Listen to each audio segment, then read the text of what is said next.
Hey guys, so today I'm going to be showing you how to make this really cool collage board thing out of a bunch of junk. And I slammed my hand in a door after making this, so like to pay respects for my hand because it really hurts and it's swollen and I'm in a lot of pain, but thanks for watching.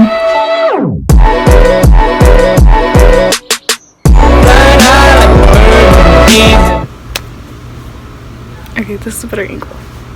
Okay, voiceover Haleigh here to explain what's going on because I did a really bad way of it. Yes. So today I'm going to be doing a outdoor craft college collage board and showing you how I made one. And it was actually a lot of fun, but it was also a lot of work and it was really cool. And this is going to be the first episode in a series, I think, called Outdoor Crafts with Haleigh. So there you go. Okay, so the details of this craft is that a little while ago I went to a college fair and I got like tons of college pamphlets, and I also had this old poster board that I wrote on from 2015, and I felt bad wasting all these pamphlets and this old board, so I decided to make a college collage board with these things and film it because I was bored and I thought this would be entertaining, so enjoy.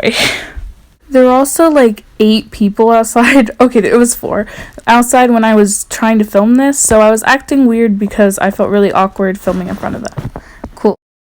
Here's my disaster of a board. So the first thing you want to do is cut all of your little pieces of paper that you're going to stick to the board in the right shapes and like get them all correctly sized, I guess, to how you want them to be.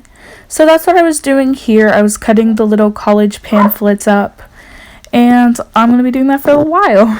So after that, I worked on setting it up to be in like the correct place on the board, and I was trying to figure out how I wanted the board to look. So without gluing it on, I placed the pieces of paper down. So shortly after I placed them on the board, I started to realize a little problem. There were big gaps. I didn't have enough big pieces of paper to fill up the board, so I decided that I was going to glue it all down and then paint over the gaps and put the little pieces of paper there. So after I made that decision, I sorted the papers into a pile of big pieces of paper and small pieces of paper, so that they were easier to glue on. Then I used my 3-in-1 crafting glue to glue down the big pieces of paper. During the gluing process, I did run out of 3-in-1 crafting glue, so I switched to Fabric Fusion, which did not work well at all. So I had to, instead of using Fabric Fusion or 3-in-1 crafting glue, I used Mod Podge to seal up the edges and glue everything down. Just for the record, it is not Fabric Fusion's fault it didn't work. I knew it wasn't going to work, but I decided to try it anyway. So, there we go. So with my brother behind the camera, I attempted to paint over the sort of iridescent spots left from the board.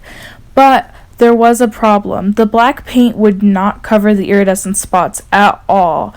I tried very hard, I did a bunch of layers, and it just was not working. So I had to come up with a new method, and we'll get to that in a second. Now I'm sure if you had a solid color, not like iridescent board, the paint method would have worked to cover up those spots left over, but it was not working for the board. So I decided to use leftover pieces of paper from the pamphlets and cut them into the shapes of the board and then glue them down. And then after I had all the big pieces glued down, I decided that it was time to glue the little pieces over the small pieces, and that's what I'm about to do. So cutting to the finished product, you can sort of see where the little pieces of paper are. They're a lot harder to see, I realize, in this clip, but I honestly was really happy with how it came out, and I know it doesn't make a lot of sense to have a college collage in your room, but for me, I think it was more of like the inspiration of like, yeah, look at all these cool places I can go after high school. I don't know, but it could definitely work for any kind of collage you want to do. And now we're going to cut into the actual steps of making a collage like this. Okay, step 1, first you're going to want to cut out all your collage pieces into the right shapes and sizes and lay them out. Then you're going to want to map them out on the board without gluing them down to put them in the correct spot so that it's organized. Then you're going to separate all your little collage pieces into piles. Mine were biggest and smallest, but it depends on your collage and the organizational structure of it. Then you're going to want to glue them all down. I did big pieces first, then little pieces, and fill up any gaps you may have with other pieces of paper or anything. There isn't really a method to it. You just kind of glue where you want. Also, a special thanks to my brother for helping me with this video. I love him so much. He's just